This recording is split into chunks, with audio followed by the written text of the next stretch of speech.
just remember the more tired you get, the more exhausted you get, that's even more important that you start to communicate. Falls to Gulden. Errol's not going to miss from there. You keep communicating. You're not just using your voice either. You're looking around the whole time and you're thinking. Thinking under fatigue, really important. Hey, how are you? You all right? Yeah. Great contest. Yeah. Good boy. Let's keep going. We've got 2 minutes. Yeah. Stay connected. Good boy. Could be my favourite vision so far this year, that one. It's a great job by our boys. Got a great relationship with the Swans, mic'd them up pre-season during games, and then Errol Gulden just wandering up the Brody Grundy saying, yeah, OK, just stay connected. Yeah. So we spoke feedback from Vossi and the boys. Different tone. Yeah, I know. Well, you're about to find something even more staggering because we spoke to Errol Gulden last week on radio, and towards the end of the interview, I just asked him about that, and he opened up about just how far they take it. It was quite extraordinary. So let's have a listen to Errol Gulden.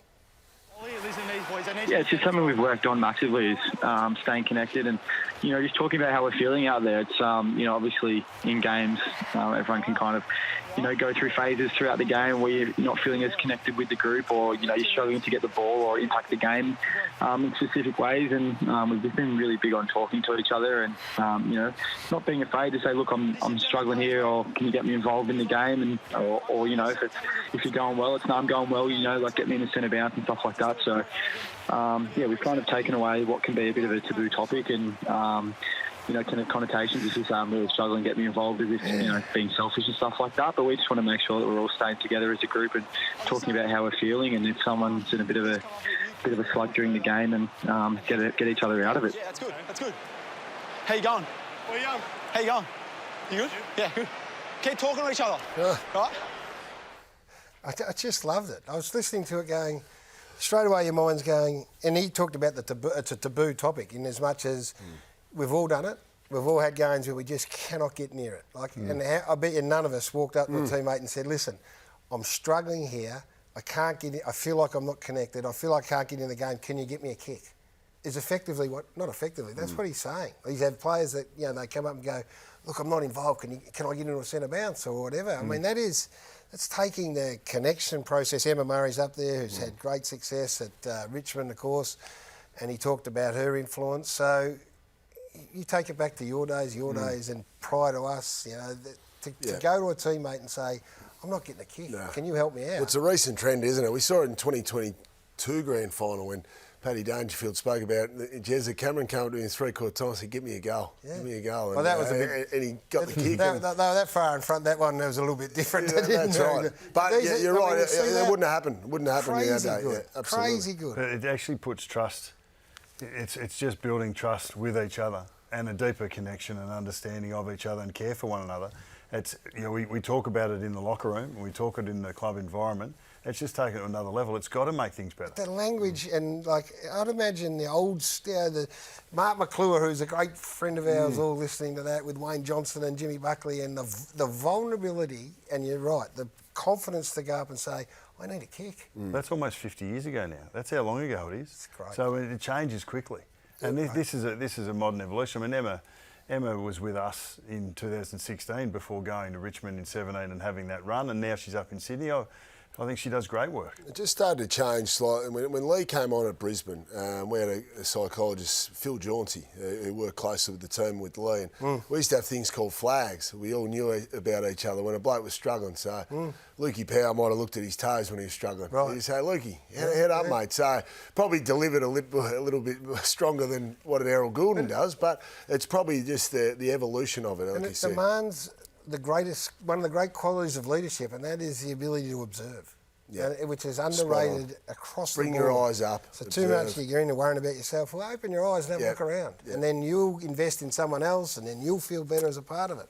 I saw something, and I think in the Fremantle Collingwood game, Jai Amos, he looked like he went inside himself to me. He had a couple of set shots early, and you know, has been struggling a little bit with his goal kicking, and generally has been really effective here. So that's just 3 or 4 minutes into the game, and then this, with 13 minutes left on the clock in the first quarter, was his last kick for the game.